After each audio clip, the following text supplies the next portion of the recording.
Here's how you know if someone's your friend. A, you can tell them bad news and they'll listen. They won't tell you why, you're stupid and why that bad thing happened to you and how something worse happened to them once and, derail the whole conversation. You can actually tell them bad news and they'll listen. So that's a good thing. And then this is a weirder thing. You can tell them good news and they'll help you celebrate. And that's a really good way of deciding who you should have around you, because if you have someone around you, something good happens to you and you're kind of afraid to even admit it because, God, something good happened to you. It's like that, you let that be known and it'll certainly be taken away. So, you come out and you sort of tell someone half-heartedly that something good happened to you and they give you a whack and then talk about, the great thing that happened to them 3 years ago, or worse, the great thing that happened to someone that they knew 3 years ago. It's like, go away from that person. They're not helpful to you, and they're not helpful to themselves either. And so you want to surround yourself, you got to think about this.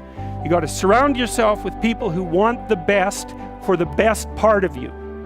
You can hang around with weasels and losers that are trying to pull you down to justify the fact that they're spiraling downhill as well. And the upside of that is you don't have to have any responsibility, and you can all whine about how wretched life is, so that's pretty attractive. But I would say it's also a bad medium to long-term plan. And so it's acceptable and desirable to try to surround yourself with people who are facilitating your development. And you might say, well, I've got people around, I know them well, they're not doing that well, and they don't fit into that category. It's like, what's your point? What are you going to do with them exactly? If they'll listen and cooperate with you and move towards a better future, great. If they don't pay any attention and they keep doing the same damn things over and over and they're not going anywhere and it's painful, then maybe the proper thing to do is say, you just have your misery. I'll go off and have my life. And maybe you'll wake up at some point in the future and think that's a better way of being. Because just putting up with it is, well, they call that enabling, right? You put up with that sort of behavior, you're providing tacit consent for it and even tacit approval. It's like, it's a bad idea. You have, I would say, both the right and the responsibility to surround yourself with people who are good for the best part of you. The way to avoid negative and distracting people, man, is to vibrate at a rate so fast, okay, that you're out in front of them. Once I got a speeding ticket, actually here in Miami, and the police officer says, why are you speeding? Why are you in such a hurry? I'm like, dude, I'm trying to stay away from the crazies, okay? If I can just get ahead of everybody else, I'm not distracted by anybody but guys like you. And your job is to stop me, but the truth is their job is to stop me, distract me, and cause me to turn around and stop my mission. See? So I got my ticket and moved on and went to the head of the pack again. See, this is what I'm telling you, man. Look, if you want to not be bogged down by negative, distracted people, you need to take responsibility that you're slowing down enough to get caught up by this magnetic charge of distractive and negative people. Dude, you need to vibrate so fast that these people are distracting other people, not you. Get way ahead of the crowd. Get so busy that nobody's gonna jack with you, man, because you're filling up your pipeline, you're full, you're busy, and you don't have this stuff sticking to you. Look, if you got negative people around you, if you got distracted people, and we all do, but if it's causing you to be distracted and negative, dude, you need to vibrate. You need to fill up your pipeline. You need to explode, blow up, get busy, so this isn't happening to you because you're partly responsible. Fill your pipeline up. I mean, everybody's different. Everybody's similar, but everybody's different. And your attitude has a giant effect, not just on your life, but on other people's lives around you. That's the other thing about it. Those I can't catch a break guys, yeah. Get them the fuck away from me. I can't be around those guys. I don't want to hear that shit. I don't want to hear that shit. I don't buy it.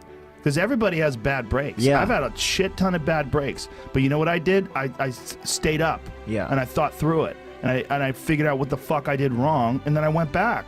It's like, I fucked up everything I've ever done 100 times. There's no other way to do it. And I've had a bunch of shitty breaks. Everybody has. But you got to realize when you have those shitty breaks what that is. It's an opportunity for you to reassess, reboot, get better, figure out another way, find another way through. It's just little challenges. And the people that look at those challenges and go, why do I always have these challenges? They're cancer.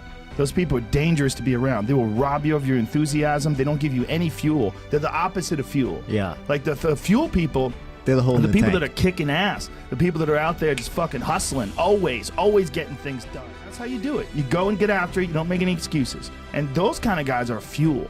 But those I can't catch a break guys, they're the opposite of fuel. They're just pissing on your fire. They're no fun. And then the people that surround them are all idiots. Because only idiots want to be around I can't catch a break guys. Yeah. Only the dummies stick around. After a while, even if they're your good friend, you got to be like, bro, you got to fucking stop. You got to stop with all this I can't catch a break bullshit. All the time you're complaining, you could be instead hustling. You could be instead chasing your dream. You could be instead figuring out what you're doing wrong, trying to improve certain aspects of your life, getting your shit together, reading a book, meditating, something. Fucking something. But this I can't catch a break shit is not helping anybody, and it pushes everybody away from you. But some people, they get caught in that pattern, and it might be their parents, it might be how they were raised, somebody might have told them they were useless real early on, it's stuck, and they never feel like they get enough reassurance. They never feel like they get enough motivation. And they feel like other people get more. And they look at all these other people, how come he gets that? How come she gets this? How come he's got that going on? And all that's bad for you too. That shit ain't no good for you.